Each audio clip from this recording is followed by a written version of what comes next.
මොකද්ද කරගත්ත වෙන්නේ ඇයි? ළඟ දිගා මේ ගියානේ වෙද මහත්තයා. කූඩැල්ලෙක් කාලා. කූඩැල්ලෙක් කාලා නෙවෙයි නයෙක් ගහලා වගේනේ. හොඳටම ඉදිමිලා. ඉදිමම නම් බැස්සේ නැතත් කමන්නේ වෙද මහත්තයා. මේ තුවාලේ සනීප වුණා නම් ඇති. ඉස්පිරිතාලෙන් කපන්න ඕනේ කියලා කිව්වා.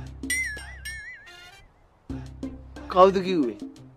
එක්කන් එන්නකො කපන්නේ කිව්වෙ එක්කෙනා. කොයිද ප්‍රයිවට්ද?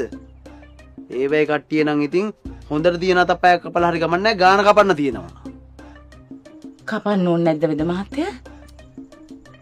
මොකටද කපන්නේ? මන් දෙන බෙහෙත් ටික වෙලාවට කලාවට කරගත්තා නම් කපන්න දෙයක් නැහැ. අනේ හැලෙනවා.